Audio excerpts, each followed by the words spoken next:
ये है ABC news AGT live.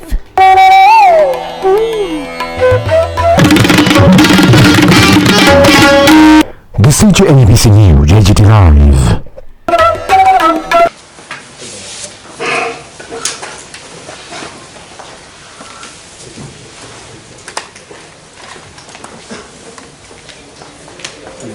আমি অত্যন্ত দুঃখিত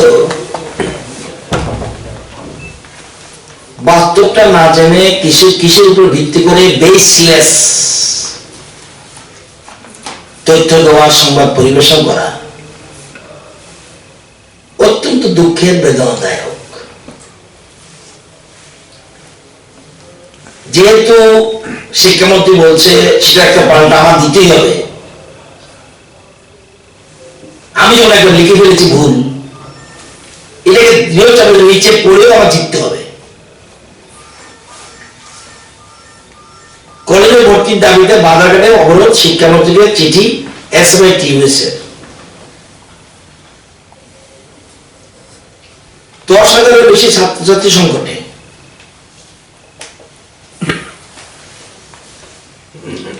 আগের দিনও 10,000, আজকেও 10,000।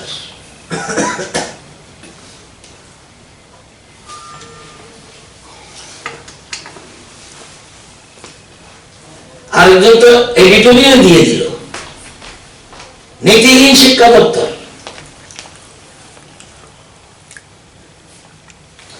প্রায় 4,000 এমন ছাত্রছাত্রী রয়েছে যারা বুঝে গেছে তাদের পক্ষে আর উচ্চশিক্ষা পাওয়া সম্ভব নয়। প্রশ্ন আছে, উচ্চশিক্ষা বা ছাত্র সংখ্যা কমে মন্ত্রী কি উচ্চশিক্ষা 5,000 বেশি দেখাতে চান?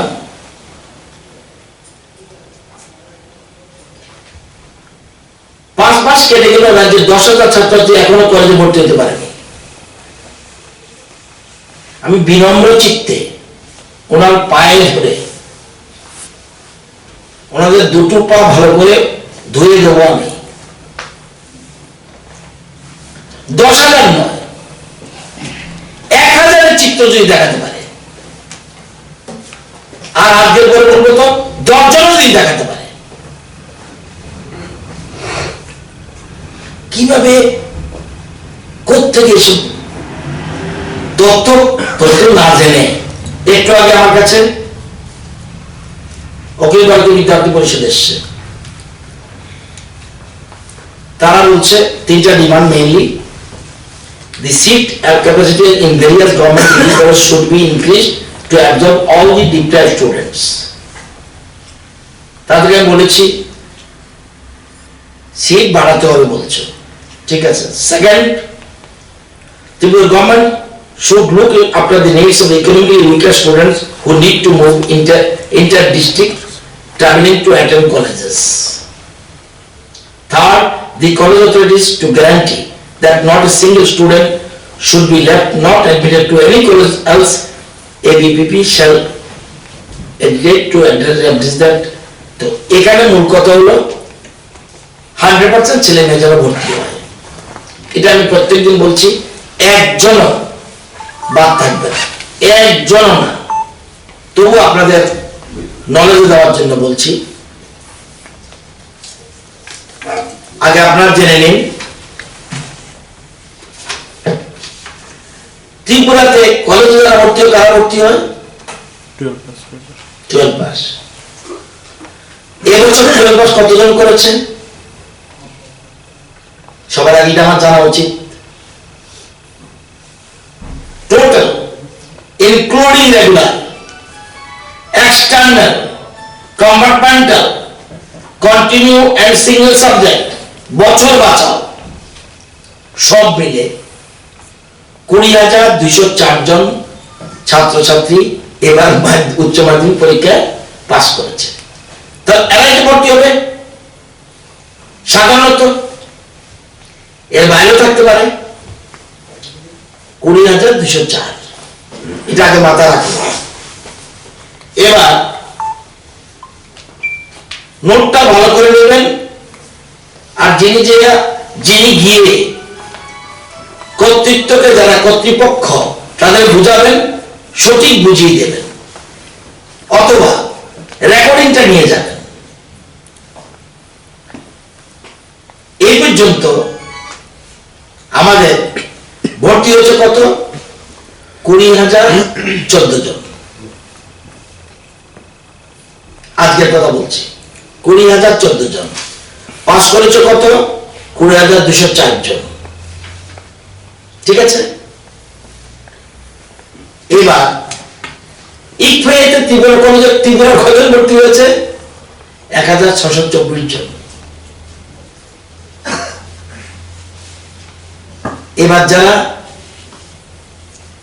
ডিগ্রিতে ভর্তি হবে, হায়ার সেকেন্ডারি পাস করতে হবে তো, এবার আরো অনেক ভর্তি হয়েছে, কিন্তু হায়ার সেকেন্ডারি পাস হওয়া ছেলে মেয়ে ইকফাইতে ভর্তি হয়েছে 1,624 জন। আমি যতটুকু পেয়েছি সবগুলি আনিনি।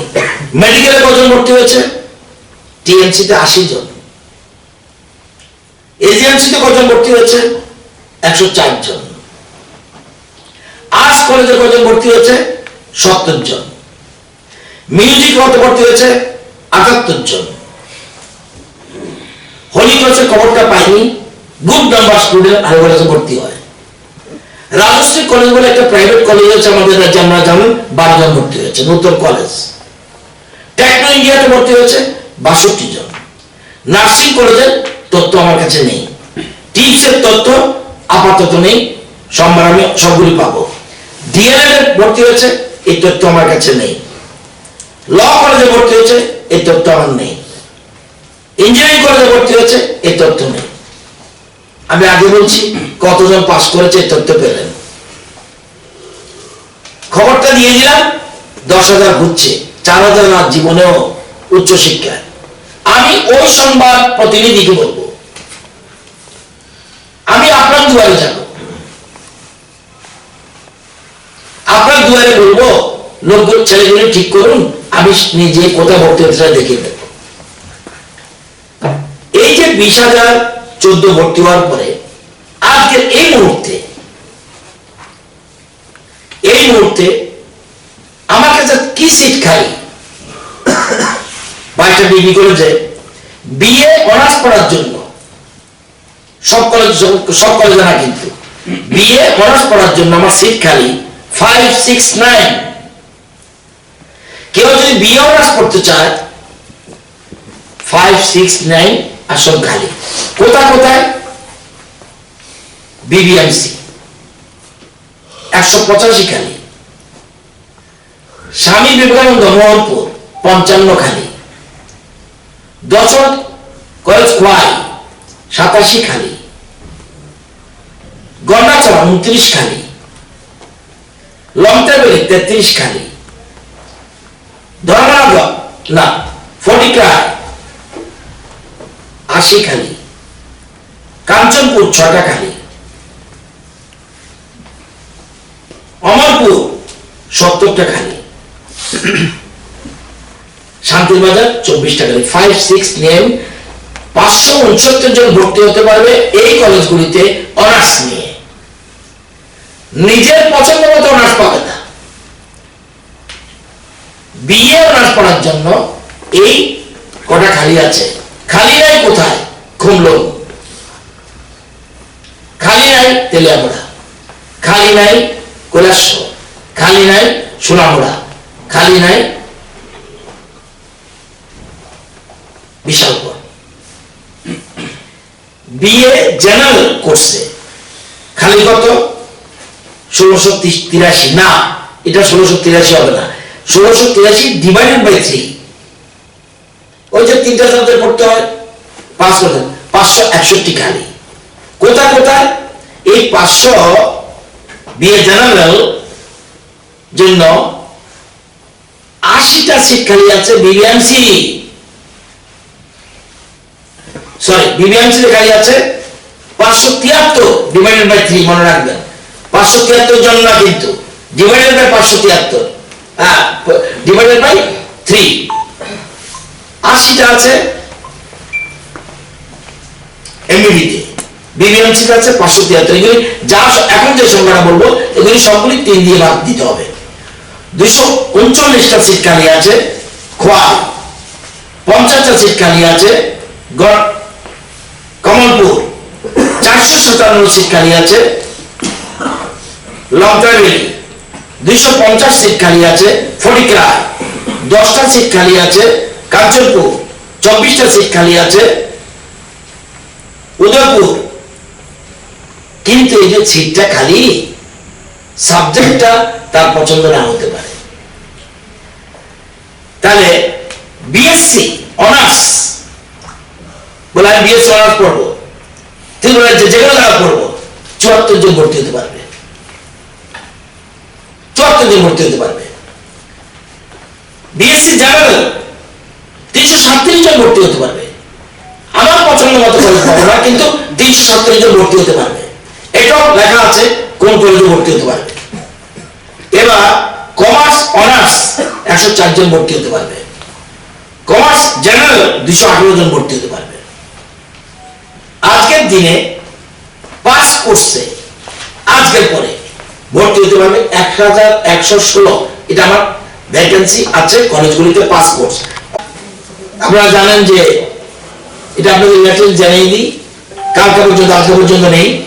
এর মধ্যে 3646 জন ইন্টারভিউ জন্য অলরেডি টোটাল 63,522 এলডিসি এর মধ্যে পার্টিসিপেট করেছে ইন্টারভিউ। 63,522। আর গ্রুপ ডি তে এলডিসি তে কিন্তু গ্রুপ ডি তে 22,981। এর মধ্যে টোটাল 3,646 জন প্রেয়ার করেছে। শুধুমাত্র যারা বয়স বেশি এই সংখ্যা কিন্তু 6-7,000 হবে। আমরা জানি যে সুপ্রিম কোর্টের রায়ের পরিপ্রেক্ষিতে একটা প্রভিশন দেখতে হয়েছে, সুপ্রিম কোর্ট একটা প্রভিশন দিল না যে যারা অ্যাডহক টিচার তাদেরকে ফেসিলিটি দিতে হবে। এই যে ক্ষেত্রে আমরা কি করলাম, আমাদের যে ওয়েবসাইট সেটাতে আমরা প্রভিশন রাখলাম, যারা অ্যাডহক টিচার যাদের বয়স পেরিয়ে গেছে তাদের জন্য প্রভিশন রাখলাম। 3,646 জন ওভারএজ অ্যাডহক টিচার প্রেয়ার করেছে। আর এমনি যারা বয়স আছে তারা তো অ্যাপ্লাই করেছে প্রায় 6,000-এর মতো, 10,323। এবং 10,000 তো শিক্ষক নেই, 8,000 মতো আছে, 6,000 মতো অলরেডি পার্টিসিপেট করেছে। তাহলে এই যে 6,000 মতো পার্টিসিপেট করলো, এই যে ম্যাম তাদের বসালো, একবার চিন্তা করো না তাহলে এরা পার্টিসিপেট করছে কেন? 6,000 বাদ দিয়ে 8,000, 10,000 বলে তো ভুল হবে। 8,000 সামথিং, 6,000 পার্টিসিপেট করে ফেলেছে। এবং আরো আমরা জানি 2-4-500 বাদ থাকবে কিনা আমি জানি না, সবাই পার্টিসিপেট করবে। 20th February last date, 20th February is last date. আমরা জানি সবাই পার্টিসিপেট করবে। এবং যদি এখানে যে সমস্ত ঘটনা, এই যেখানে ধর্নায় বসলো, কতদিন বসলো ব্যাপার না, ধর্নায় বসলো, পরবর্তী সময় যা যা ঘটনা, এটা সবটাই দুঃখজনক, অনভিপ্রেত, এটা মোটেই প্রয়োজন ছিল না। এবং আমার শিক্ষকরা এরকম করতে পারে আমি বিশ্বাসই করি না। ভিতরে যারা এদেরকে বসিয়েছে ওই অনুষ্ঠানে, তথাকথিত অনুষ্ঠান যেটা যেদিন ঘটনা ঘটলো, সেখানে ছদ্মবেশী সিপিএম ক্যাডাররা ছিল। আপনি কজন 10,323 চিনেন? এখানে যদি 10,323 আছেন না আছেন বুঝবেন কিভাবে?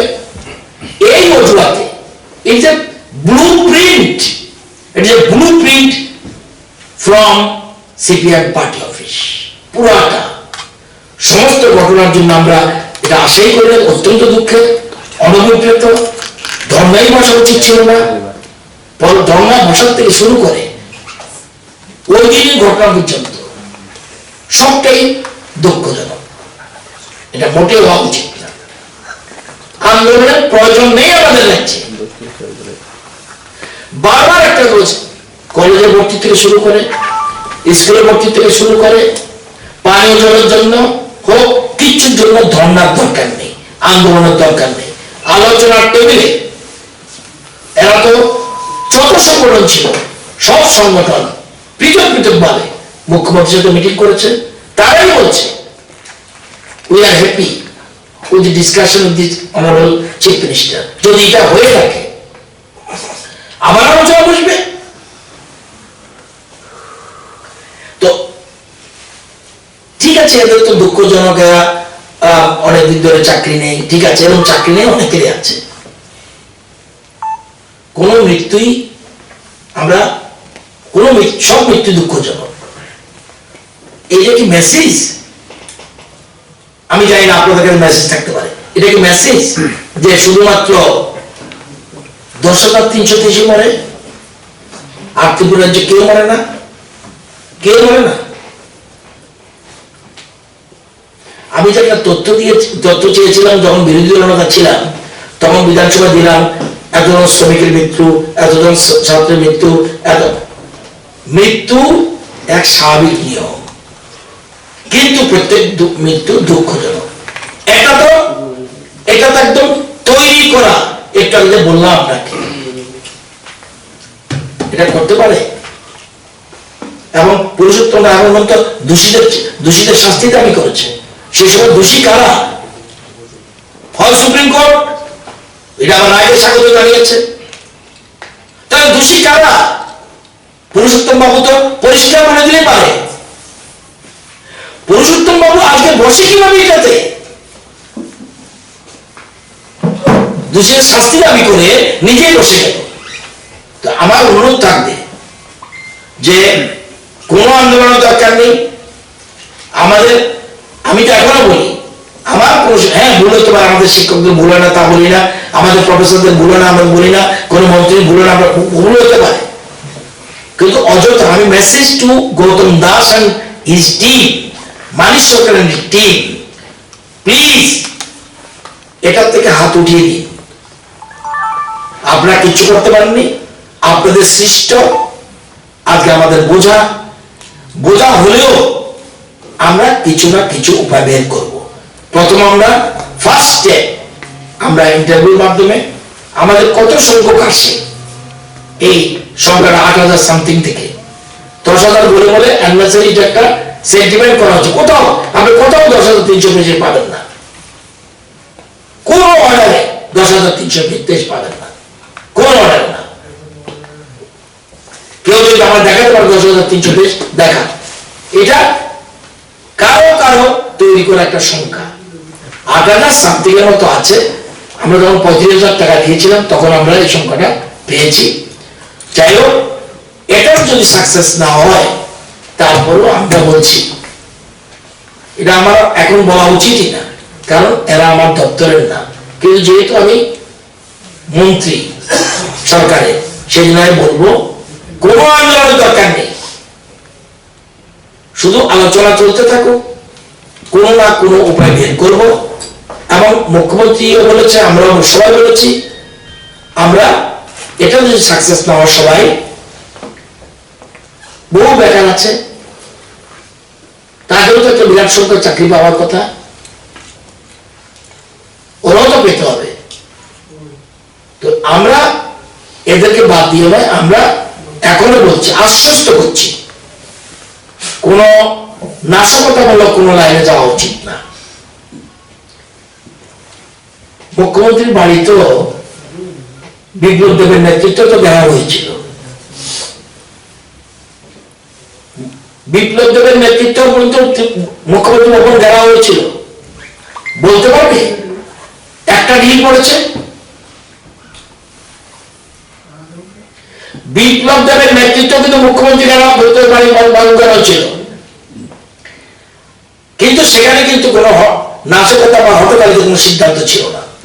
ডেমোক্রেটিক ওয়েতে আন্দোলন করেছে। আজকে কেন ঢিল ছোড়াছড়ির প্রশ্ন উঠলো? শিক্ষকরা ঢিল ছোড়েনি, আমি দায়িত্ব নিয়ে বলছি, এডুকেশন মিনিস্টার, ঢিল ছোড়েছে সিপিএম ক্যাডার, যারা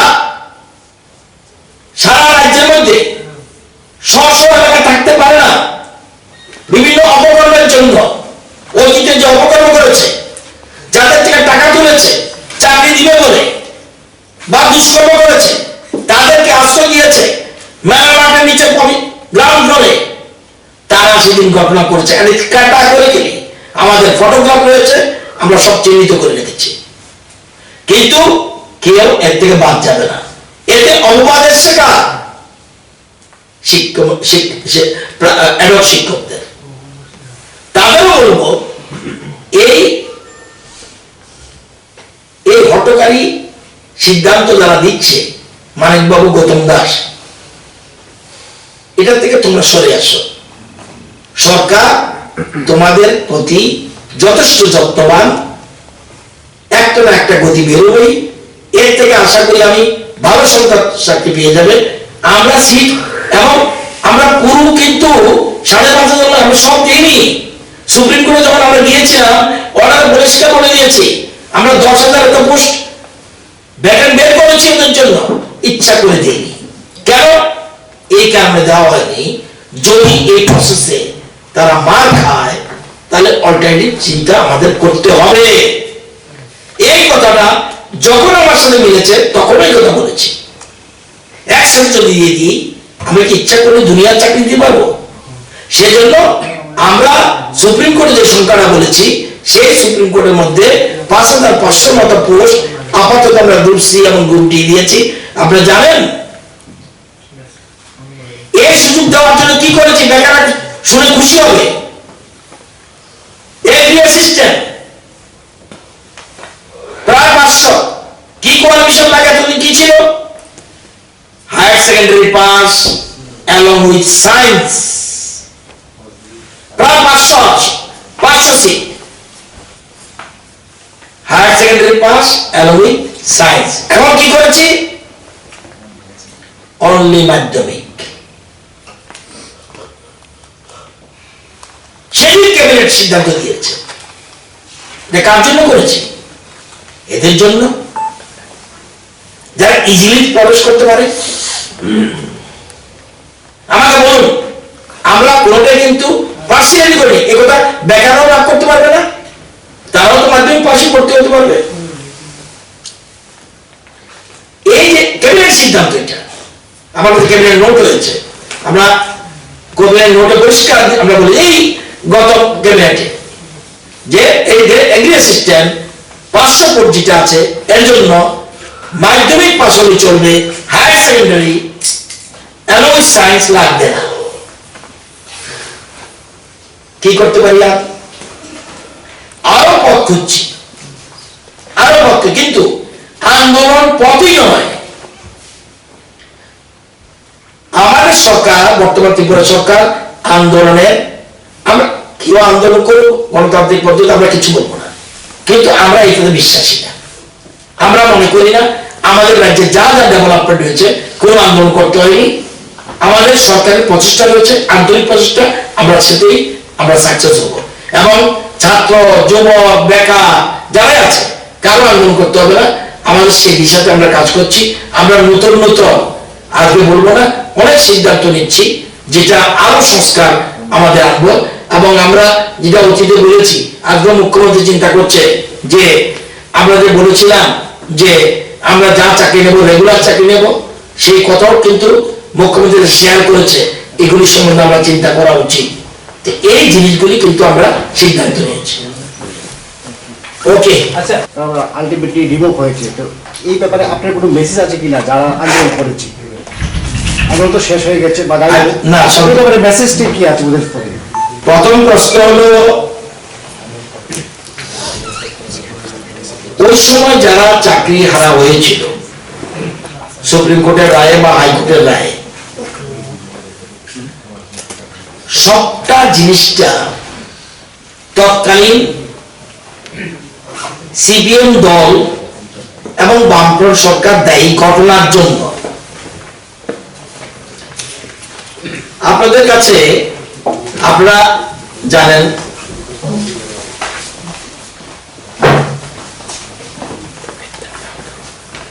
জানেন যে তাদের চাকরি হয়েছে কোন আইনে? রিক্রুটমেন্ট রুলস 70-71 70-71 রিক্রুটমেন্ট রুল ছিল ত্রিপুরা রাজ্যে একটা, সেই রুলসে তাদের চাকরি হয়েছে।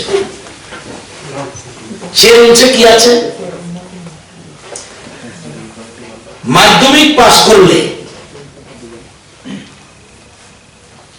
তাহলে প্রাইমারি টিচারে জয়েন করা যায়। কবে এটা ছিল? 70-71 এটা রুলস, পলিসি আর রুলস এক করবেন না কিন্তু। আর রিক্রুটমেন্ট রুলস 70-71 মাধ্যমিক পাস হলেও চলবে ইউজিটির ক্ষেত্রে। আর পলিসি কোনটা? Recruitment policy 2003। এটা কি বললো? এই নীতি দিয়ে তাদের চাকরি হয়েছে।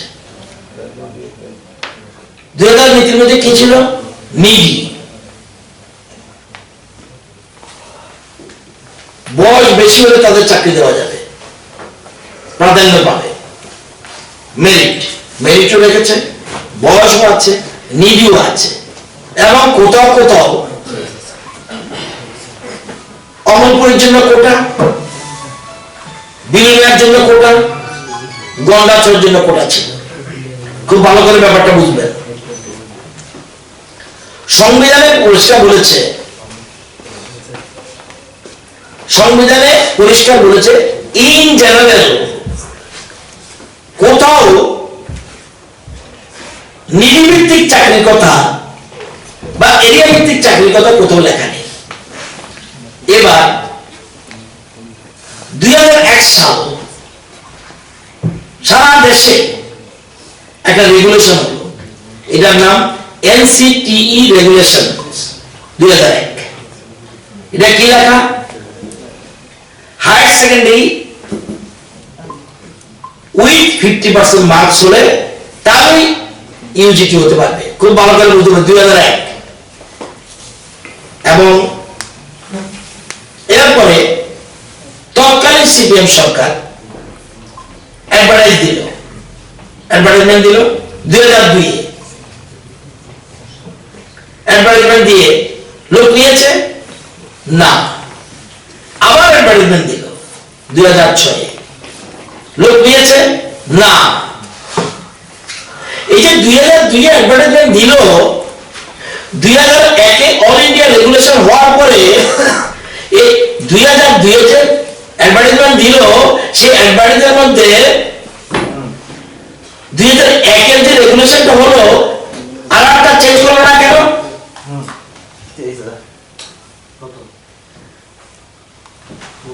সারা ভারতের জন্য রেগুলেশনস,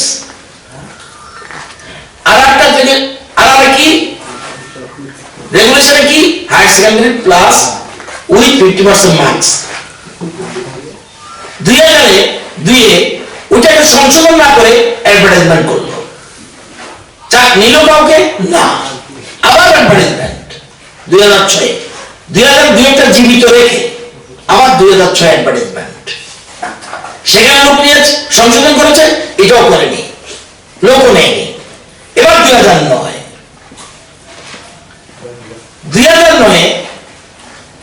ওইটা এই দুটাকে জীবিত রেখে আবার অ্যাডভার্টাইজমেন্ট। এবার করলো কি?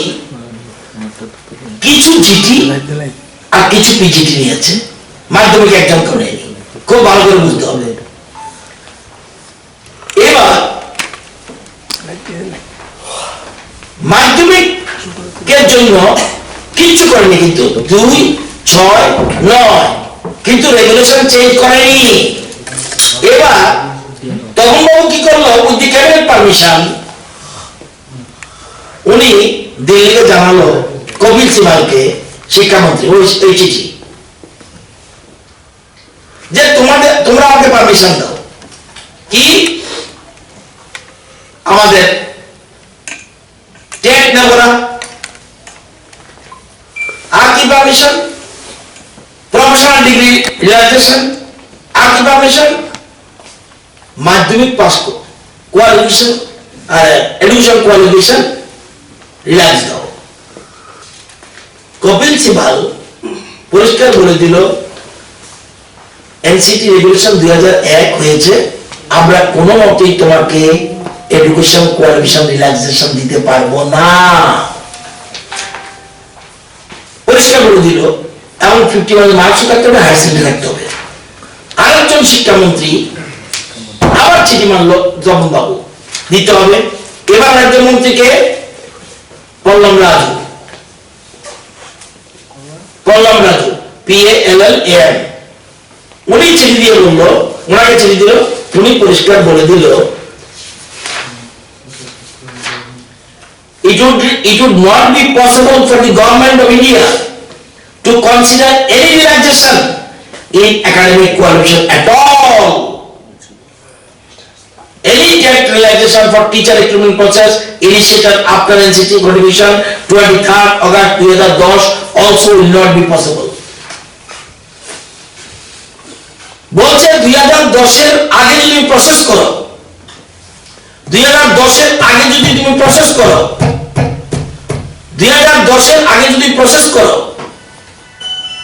তাহলে তোমার আমি প্রফেশনাল কোয়ালিফিকেশন এবং টেটের জন্য আমি রিল্যাক্সেশন দিলাম, কিন্তু এডুকেশনাল কোয়ালিফিকেশন আমি দিলাম না। যদি না দিয়ে থাকি তখন বাবু ওই সময় প্রেয়ার যারা করেছে অ্যাডভাইজারের মধ্যে 3372 জন মাধ্যমিক শিক্ষক নিয়োগ করলো। কেন্দ্রীয় সরকারের নীতিকে অগ্রাহ্য করে যদি কেউ কেসও না করত, শুধু এই পয়েন্টে যদি যেত, হাইকোর্টকে যে টার্ন ডাউন করে দিল, রেগুলেশনস আপনি মানতে বাধ্য। আপনি 2 অ্যাডভাইজার দিয়েছেন, রেগুলেশন চেঞ্জ করেননি, 6 করেছেন করেননি, 9 করেছেন করেননি।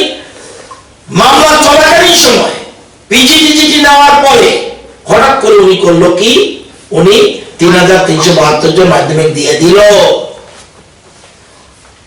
ওই সময় 2500-এর উপরে কিন্তু এইচএস পাস ছিল, যাদের মার্কস 50% উপরে। কি দিল রিল্যাক্সেশন? টেট লাগবে না আপনাদের জন্য, যেহেতু আপনারা আগে বলছেন করেছেন, শুরু করেছেন। আর কি এডুকেশন কোয়ালিফিকেশন, আরে প্রফেশনাল কোয়ালিফিকেশন আমরা যেটা এনেছি আগে দিয়েছে, তারপরে দিল কেন? আজকে এই যে জিনিসগুলি বলছেন, আপনাদের এখানে ইলেকট্রনিক মিডিয়া আছে, উনি তো বিখ্যাত আইনজীবী,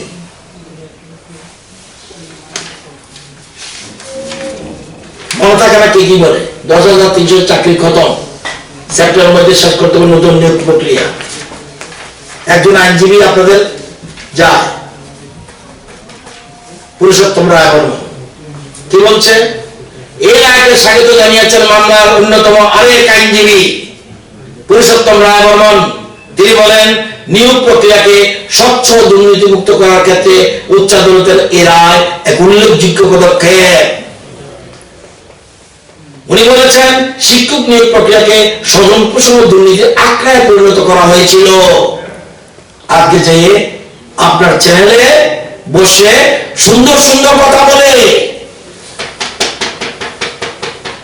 ফটোটা নিয়ে যাবেন উঠিয়ে, এই নিয়োগের প্রক্রিয়াকে প্রহসনে পরিণত করেছে, তাদের চিহ্নিত করে তাদের বিরুদ্ধে ব্যবস্থা নেওয়ার দরকার। আমি বলছি না, কে? পুরুষোত্তম রায় বর্মন নিজেকে বিখ্যাত আইনজীবী বলে দাবি করে, আপনার সামনে তুলে দিলাম। পারে আজকে হঠাৎ করে ভুল পাল্টে আবার কমিউনিটি করতে হবে?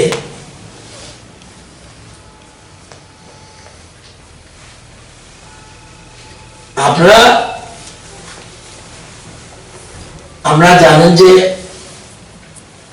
হাইকোর্টে বারবার বলেছি, সুপ্রিম কোর্টে আমরা গিয়ে বলছি, আমরা একবার তাদেরকে প্রায় 2 বছর মতো রিল্যাক্সেশন দিয়েছি, আমাদের মানবতার কথা মনে আছে, এখনো আমরা সিম্প্যাথাইজড, আমরা সেখানে মানবতার কথা বলেছি। আমরা জানেন এই জন্য আমরা সুপ্রিম কোর্টে গেছি, প্রায় 2 বছরের মতো রিল্যাক্সেশন, পরবর্তী সময় তারা 35,000 টাকা করে, এটা কিচ্ছু না, সামান্য টাকা বার্তাবো দিয়েছি। তারপরে কি করেছি আমরা বলছি, 22/7/2020-তে permit the state government to allow relaxation in other conditions of recruitment rules. Recruitment rule যা আছে আমাদের রাজ্যে এটাকে তুমি রিল্যাক্স করার সুযোগ দাও as per need and justification. 2, permit the state government, রাজ্য সরকারকে অনুমতি দাও appoint the teachers, adopt teachers, তাদেরকে চাকরিতে নেওয়ার জন্য against vacant post, against vacant government post as per eligibility directly without open advertisement. বেকারকে বাদ দিয়ে মানবতার কথা বিচার করে সুপ্রিম কোর্টে দাঁড়িয়ে এই কমিশনার উনি আবার এদের পক্ষে আবার একদিকে বললে এটা চলবে না, আবার ওখানে গিয়ে এই কমিশনার এখানে দাঁড়ালো এগেইনস্টে। এরপর সুপ্রিম কোর্ট বলে দিল না, কোন স্পেশাল কনসিডারেশন নয়, no other advantage can be conferred upon the concern candidates, কোন সুযোগ দেবে না অ্যাকসেপ্ট। এবং শুধু এটা নয়, কত সুন্দর করে বলেছে যে তাদের বয়সটা শুধুমাত্র অপরচুনিটি দিবে 31/3/2023 পর্যন্ত, এবং বলছে তারা গিয়ে আমাদের অসম্মান হবে অন্য চাকরি গেলে। সুপ্রিম কোর্ট বলছে to degrade the teacher, but some solace is being offered even in cases where the candidates do not succeed in their selection. The candidates, if they are otherwise competent and eligible, will certainly have every opportunity at least in 2010 to get selection for the post of teacher. যদি টিচারের জন্য post যদি হয় এগুলো তো হবে, কিন্তু এরপরেও রাজ্য সরকার it must be noted that the attempt এই রাজ্য সরকার যে চেষ্টা করলো on part of the state in offering certain alternative employment is to degrade the decision. এটা বলছে যে না, এটা একটা তোমাকে একটা বরঞ্চ সুবিধা করে দিল, but some solace is being offered even in case where the candidates do not succeed in the selection to the post of teachers. Teacher যদি না হয় তাহলে তোমার জন্য একটা সুযোগ করে দিল, গভর্নমেন্টকে অ্যাপ্রিসিয়েট করেছে। তো এরপরে আসল কথা হলো, এই কথা বলার আগে উচ্চশিক্ষা দপ্তরে রামঠাকুর কলেজ থেকে মাত্র 2 জন ছেলে এসে বলছে আমরা ভর্তি হতে পারি, অনলি রামঠাকুর 2 জন এবং উদয়পুরে 1 জন। এটা হলো উচ্চশিক্ষা দপ্তরের কাছে ইনফরমেশন। ভর্তি আগে বলেছে পাস করেছে কয়জন। আরেকটা আপনাদের ইনফরমেশন দিয়ে দিই, আগামী দিন আমরা দরকার হলে ছাত্র সংগঠনকে নিয়ে বলবো, ভবিষ্যৎ পর্যালোচনা বুঝিয়ে দিই। শুধু গতবার পলিটিক্যাল সায়েন্স চেয়েছে কজন? 10,843। এবার চেয়েছে কজন? 24,456। এডুকেশন গতবার কত চেয়েছে? 7,933 জনে। এবার চেয়েছে কজন? 35,313। বেঙ্গলি কতজন চেয়েছে গতবার? 8,230। এবার কতজন চেয়েছে? 23,611। হিস্ট্রি 7,937, এবার চেয়েছে 24,146।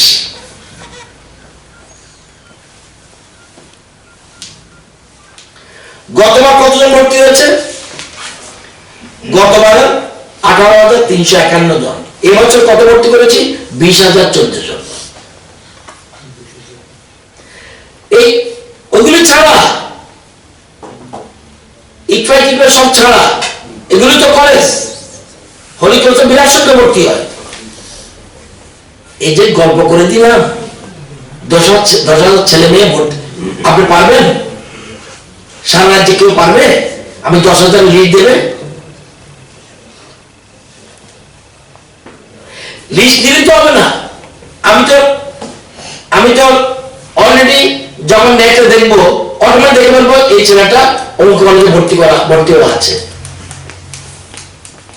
আমার সাথে কথা বলতে এবিপি অখিল ভারতীয় বিদ্যাপীঠ পরিষদ এপিএল তাই বলছে, তবুও তোমাদের কাছে যদি কেউ ভর্তি হওয়ার জন্য বাকি থেকে থাকে, নট অনলি শুধু অখিল ভারতীয় বিদ্যার্থী পরিষদ নয়,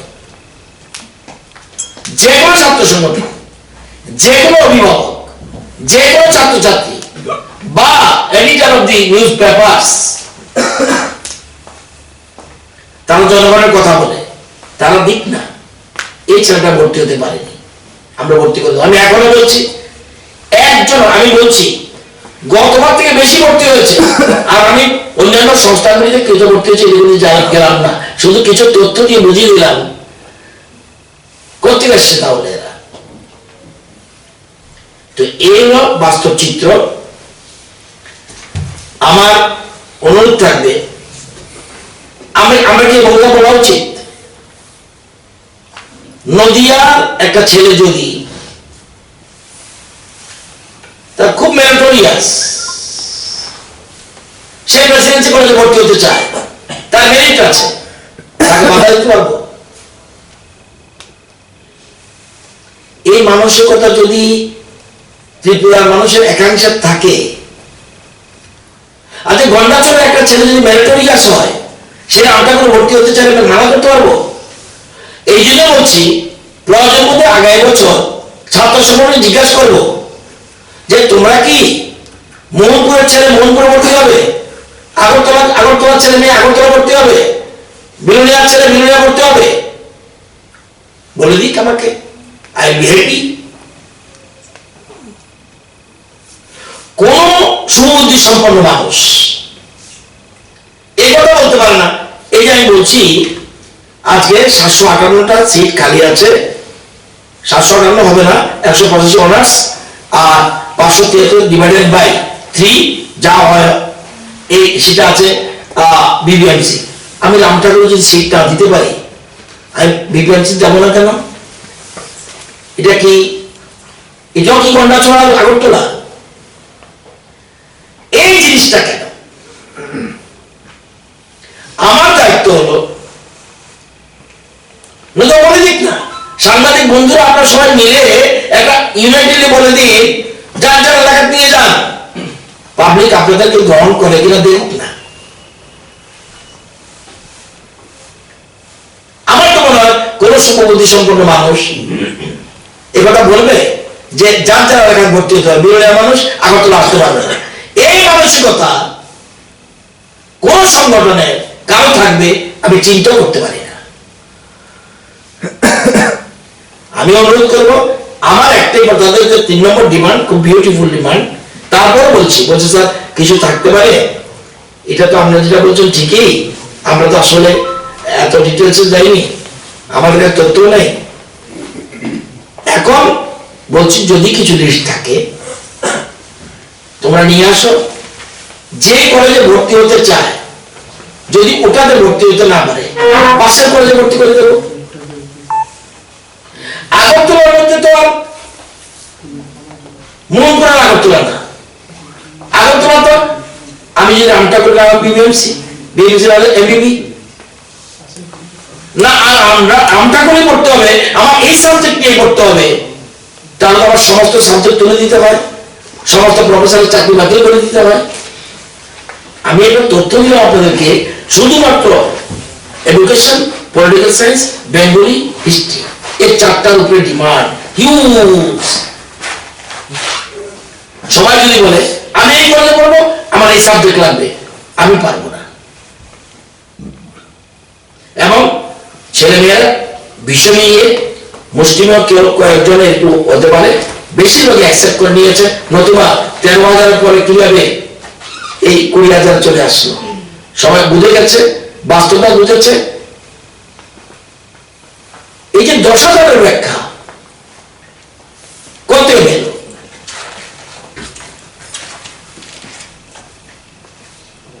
আমি যতটা আমরা সরকারি খরচেই ছাপিয়ে দেবো, 10,000 একটা লিড দিত, এরা ভর্তি হতে পারেনি।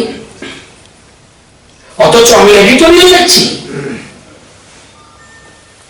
নিউজে বুঝলাম অন্যের কমেন্ট, এডিটোরিয়াল বলে দিচ্ছি 10,000 4,000 ছেলে মেয়ে, কে বলছে আপনাকে? আপনার দায়বদ্ধতা না থাকতে আমাদের দায়বদ্ধতা আছে, একটা ছেলে মেয়েও ভর্তি ছাড়া থাকবে না। আমি আজকেও বলছি, ওই দিনে বলছি, আপনি যদি দেখাতে পারেন কোনো ছেলে মেয়ে ভর্তি হতে পারেনি ছোট্ট জায়গা ত্রিপুরা, যে কোনো সাংবাদিক বন্ধু, যে কোনো মানুষ, যে কোনো অভিভাবক ভর্তি হতে পারেনি তাকে ভর্তি করে দেবো, না করলে ইট ইজ মাই রেসপন্সিবিলিটি। আমি দায়িত্ব নিয়ে বলছি, অযথা মানুষকে বিভ্রান্ত করবেন না প্লিজ। হ্যাঁ, অখিল ভারতীয় বিদ্যার্থী পরিষদ তারা খুব একটা ভালো কথা বলেছে, স্যার আমরাও চাই সংস্কার আসুক।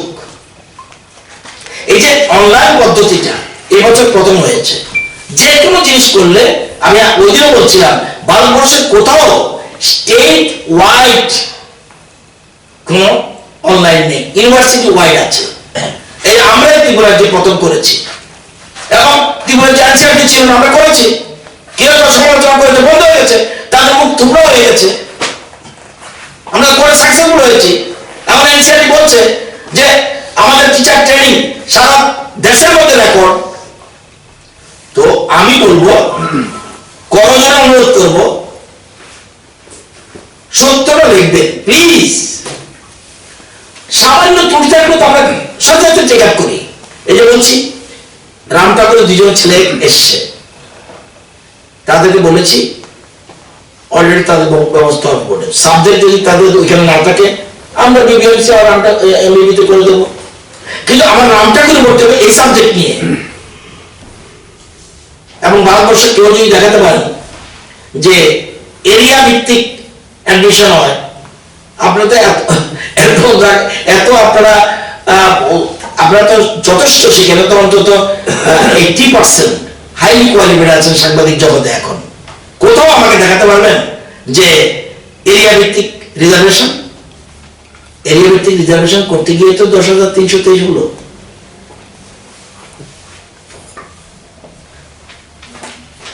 এরিয়া ভিত্তিক রিজার্ভেশন কোথাও নেই।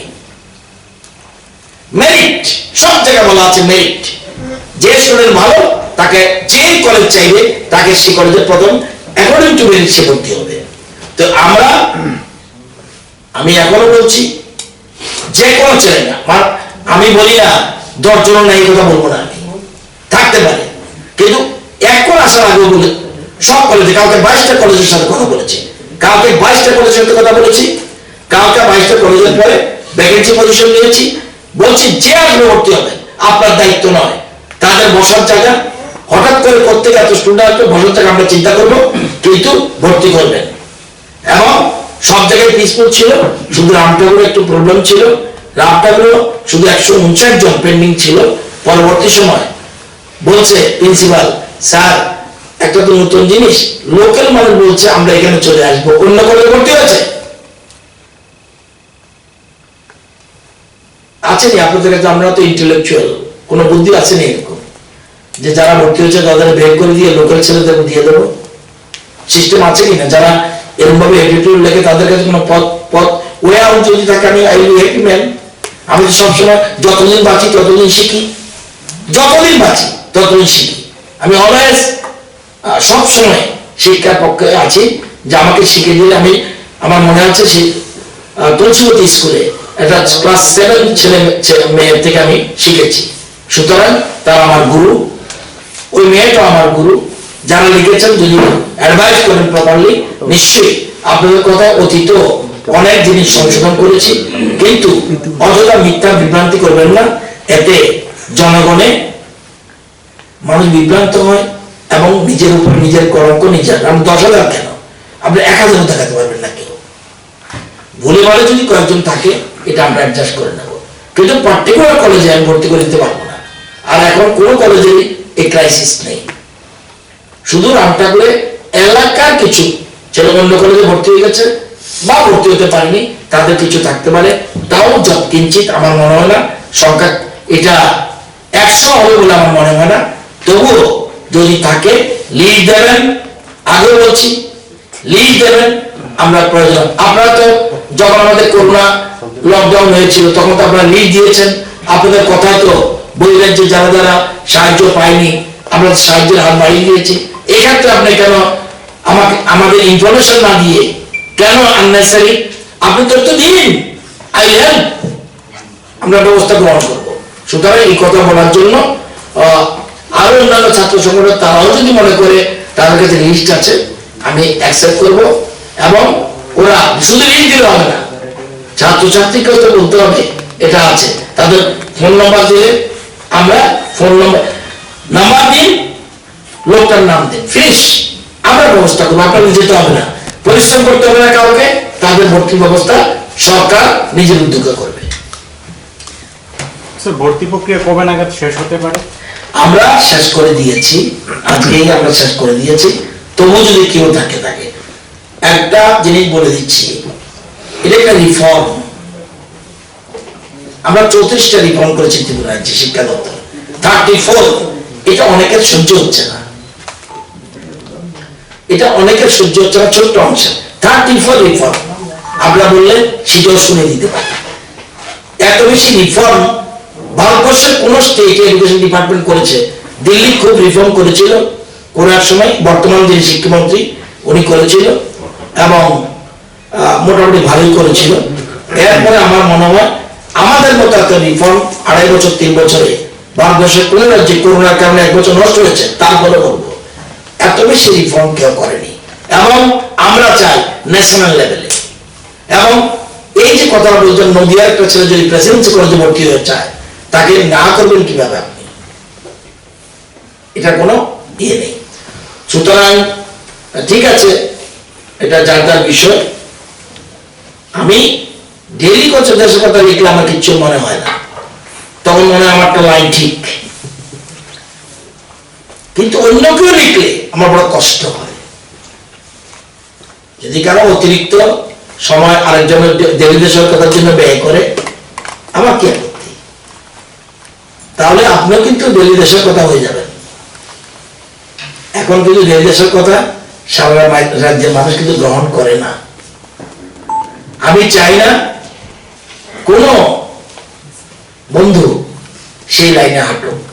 অ্যাডভাইস দিবেন, 100 বার মাথা পেতে গ্রহণ করবো, অতীতও করেছি। এতে রাজ্যের ছেলে মেয়েদের মিসগাইড করবেন না, ইট ইজ মাই রিকোয়েস্ট।